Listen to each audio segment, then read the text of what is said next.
Então, o diretor e o técnico ficam numa sala e o dublador em outra.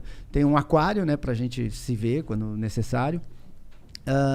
Na sala do dublador, tem uma estante onde fica o texto, né, traduzido ali em papel. Hoje, até com a pandemia, muitas vezes se usa tablet. Lá no meu estúdio, a gente divide a tela, o texto de um lado e a imagem do outro. Mas, a princípio, é um texto de papel. A tela, a TV, né, para o cara ver o que ele está dublando, e um microfone só, e um fone de ouvido. Que microfone vocês usam? Alguns, a gente usa lá no estúdio. Eu tenho o TLM-103, tenho um 87, eu tenho alguns shotguns. Você precisa ter uma alguns, porque tem uns que funcionam melhor em live action, tem outros que funcionam melhor em game, tem outros que tem uns Você fez muito game? Sim, a gente faz. Eu dublar assim, eu fiz poucos até, mas lá no estúdio a gente faz bastante. É legal dublar game? É diferente de animação e filme? Como que é? Tem alguma... Puta, é muito diferente. É diferente? Cara. Eu acho bem difícil. Porque é o seguinte, o game é uma maldade com a gente. Não tem imagem. Você só tem as falas, você só ouve o áudio do cara. Mas você não sabe onde ele tá, como é que é a cara dele, como é que ele articula. Você não sabe nada. Entendi. Não sabe nada. Então aí você tem que inventar na sua imaginação. Exato, todo você tem que trabalhar muito com a percepção auditiva e sensibilidade. Você vai ouvir e tentar fazer a mesma coisa. Em português. O duro é quando é tipo coreano. As inflexões deles não dão pra decifrar se ele está sendo irônico, cínico, bravo e tal. Então, nesses casos, é legal quando tem o cliente para falar, não, isso aqui pra gente é mais doce. Parece que não está sendo no original, mas é. Então, o game é difícil por causa disso. Você não vê. Eu sabia que era só texto, mano. Parece meio ruim assim mesmo, né? É difícil. Mas é só aqui no Brasil que é não, assim? No mundo inteiro. É assim que eles localizam. E tem um lance assim, que normalmente não. É assim, tem só as tuas falas. Então você não é um diálogo, você não ouve o que o outro está falando, e também não tem no texto.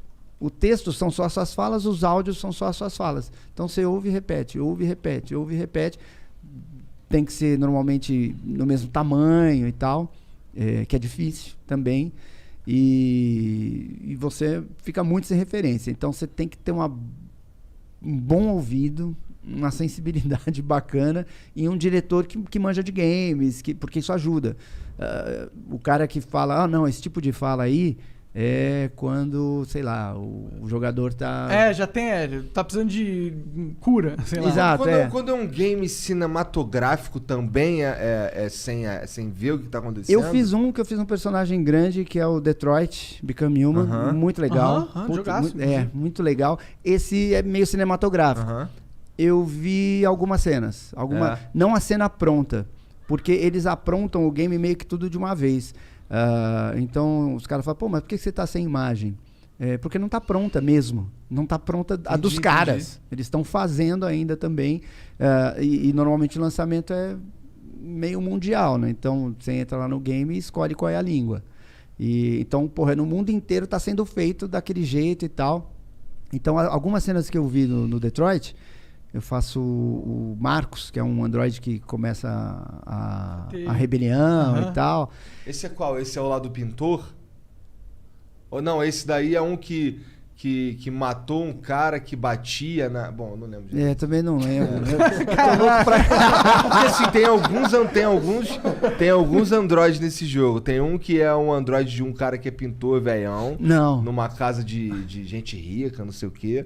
Tem um que ele tá numa família que o pai abusa da filha, mete a porrada nela, não sei o que, daí esse androide foge. É do jogo isso? No jogo. Eu não sei. Tem alguns androides. Eu faço um que é o líder ali, que é o que comanda a... O cara da cutscene, pô, o cara que aparece lá, o do plot. É que esses jogos, eles normalmente têm vários finais, né? Isso, Muitas coisas podem acontecer. Exatamente. E aí eu vi algumas cenas, foi demais.